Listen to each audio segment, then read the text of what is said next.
Hi, my name is Brandon Soon. I'm from the Avery Cooley School. My science fair presentation is called Which SPF of Sunscreen is the most effective in blocking UV rays. So before I start talking about my experiment, I'd like to thank a few people. I'd like to thank Mrs. Gretto, my science teacher, for helping me through the science fair process.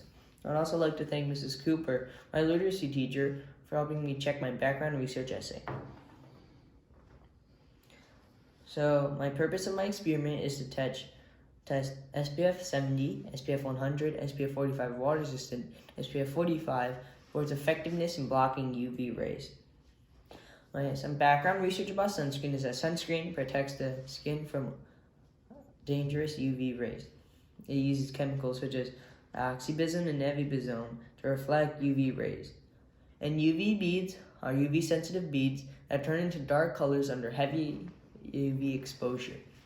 It turns light colors when there's little to no UV exposure. The hypothesis is that the higher SPF will be the most effective in blocking UV rays. This is because SPF, or sun protection factor, is an equation that figures out how much time and protection an object has from UV rays. Since the higher SPF has longer time and the lower SPF has shorter times, I think that the higher SPF will protect the UV beads the longest. So my independent variable is the type of sunscreen, my dependent is the rating of the UV bead, and my control group is the UV beads exposed to UV light without any sunscreen protection.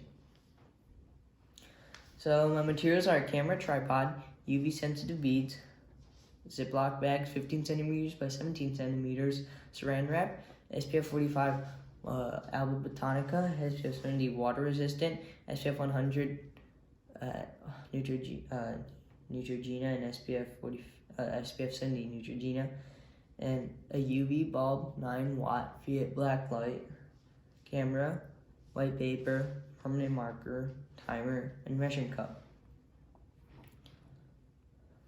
So you need to fill the plastic bag with dark UV beads and place it on top of the white piece of paper.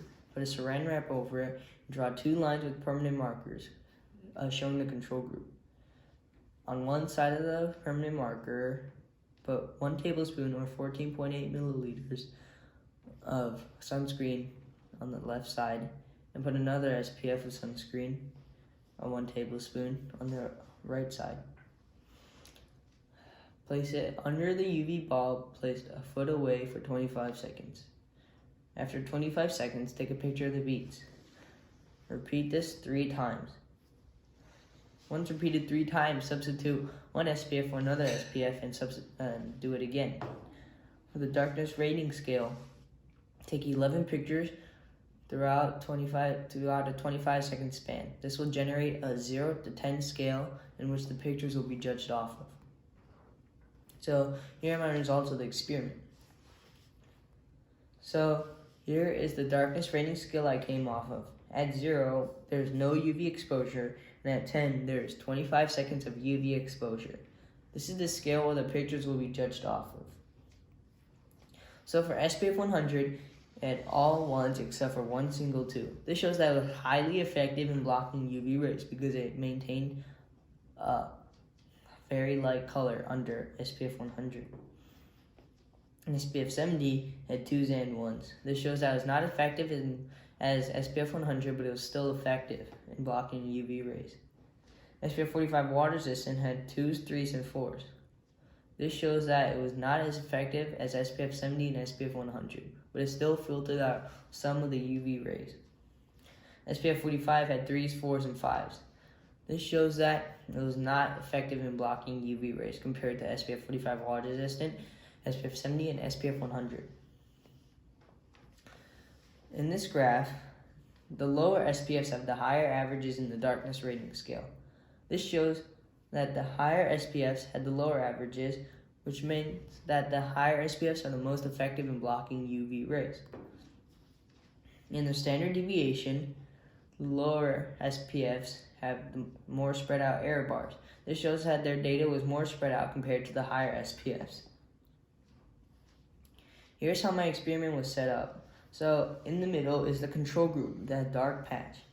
On the right side is the SPF 100. As you can see, it was highly effective because it kept it white.